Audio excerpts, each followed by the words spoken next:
pessoal, aqui na cabine da Gaúcha para fazer análise do que aconteceu aqui no estádio Beira-Rio na noite desta quarta-feira.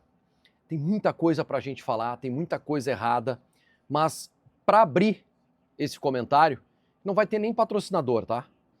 Para abrir esse comentário, eu quero dizer que eu presenciei hoje um dos momentos mais tristes da história do Esporte Clube Internacional. Óbvio que não dá para comparar com o rebaixamento que aconteceu, né? Não tem nem comparação com o rebaixamento, porque aquilo ali é um dos maiores fiascos, né, que um clube pode passar. Mas a forma como o Internacional perdeu o jogo, perdeu o duelo, a forma como o Inter foi eliminado em 2 mata-matas seguidos, terminando hoje com um Flamengo superior, é verdade, mas que jogou sem suar a camisa, me deixa muito triste, preocupado, por vezes resignado, mas que não conseguiu impedir a minha indignação para falar sobre erros de gestão, de comando do departamento de futebol, de escolhas equivocadas do treinador e de um time que precisa de uma reformulação imediata. Eu quero começar falando sobre a gestão do presidente Alessandro Barcelos. É a 9ª eliminação dentro do estádio Beira-Rio. A 9ª eliminação. A 14ª eliminação de uma gestão fracassada. Fracassada. E que protagonizou, porque o que aconteceu antes do jogo foi algo que teve o comando de gestão, desta gestão. Alguém que foi escalado para fazer a festa aqui no Beira-Rio, errou e errou feio. E colocou uma pá, deu uma paulada na mão do torcedor que estava aqui, ó, pronto para ajudar o time dentro de campo. Eu vou falar sobre isso, mas antes, a gestão que sofre seguidas eliminações, que patrocina fiascos, é uma gestão que afunda o clube em dívidas e vai bater na casa do bilhão no final desta temporada, que tem uma fama horrível, uma fama que o clube jamais teve, de mal pagador, que tem uma gestão do comando do departamento de futebol que é incompetente, porque quem não contrata um substituto para Fernando, um dos principais jogadores do time, e acha que esse elenco ele é suficiente para passar por Fluminense e Flamengo, ele é, no mínimo, incompetente.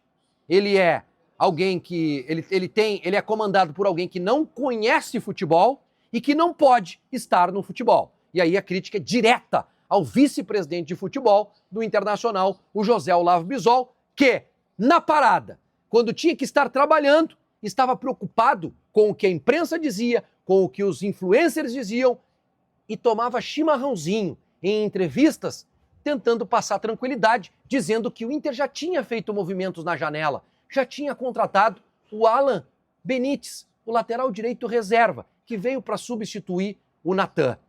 Esse departamento de futebol trouxe o Richard. Esse departamento de futebol comandado pelo seu Bisol, preocupado com o que é dito pela torcida e por torcedores também, né, seu Bisol? Estava preocupado em tomar o seu chimarrãozinho, em fazer essas cobranças e esqueceu que tinha um jogo contra o Fluminense e trouxe um bom jogador, é verdade, que é o Alan Rodrigues, depois da inscrição para a fase de oitavas de final da Copa do Brasil. Incompetência pura. Pura. Não sobrou nada de gestão, porque as finanças estão um caos, não sobrou nada de departamento de futebol, porque ele se mostrou incompetente, e aí eu chego no campo. E no campo está o nosso treinador, o Roger Machado, campeão gaúcho, que parece que desaprendeu tudo. E eu não vou falar da escalação do jogo de hoje, porque em termos de peça, ele não tinha muito mais o que fazer para escalar os 11 que começaram o jogo. Mas nas substituições, o Roger tira Tabata, que estava tentando alguma coisa no intervalo, e depois ele tira o Alan Rodrigues. O Roger bateu no teto no comando técnico do Inter, ele pode dar a volta por cima, os sinais são de que não. Infelizmente não. Nós podemos discutir aqui, e eu confesso para vocês que eu não tenho convicção na troca do treinador, mas se o Roger continuar incidindo em erros, vai cair contra o Cruzeiro no final de semana. Não vai adiantar nada. Então, acelerar o processo de troca do treinador, quem sabe não seja o melhor caminho. Confesso para vocês que eu quero deixar esse tema do Roger em aberto, porque eu analisando aí, a gente sai um pouco da casinha para analisar o cenário de treinadores. Quem é que chega e resolve o problema desse time, que tem 4 milhões por mês sentado no banco de reservas? Borré, Valência. Borré que deu um chute na trave, se atrapalhou com a bola na única chance clara que o Inter teve, e o Valência, que nem deveria ter entrado no jogo. Essa aqui é a grande verdade. Roger errou, a direção é incompetente e a gestão é fracassada, faltando 1 ano e meio para o término. E é verdade também que a gente não está sabendo hoje que a gestão é fracassada, né? Não estamos sabendo hoje. Eu quero finalizar o conteúdo com o episódio que marcou a noite. O episódio que marcou a noite, que começou com uma cena de pastelão aqui no Beira-Rio, com funcionários do clube tentando tirar papéis prateados que foram jogados do teto do estádio Beira-Rio no gramado. Como grande consequência desse ato equivocado de alguém comandado pela gestão, foi o esfriamento da torcida. A única chance que a gente tinha de equilibrar o duelo contra o Flamengo. E eu me senti um palhaço. Por quê? Eu vi o torcedor do Inter cantando no Maracanã quando o juiz apitou. Ali eu percebi, opa, peraí, essa torcida aqui pode virar esse jogo. Essa torcida aqui pode ajudar o time dentro de campo. Essa torcida, com amadores, fez uma das maiores festas que o país já viu na chegada de um time de futebol. Ruas de fogo histórica, com tudo muito bem organizado, sem nenhum erro, um pouco de confusão porque caiu o gradil e nada mais. Ninguém ferido, ninguém machucado, ninguém chegando atrasado no estádio.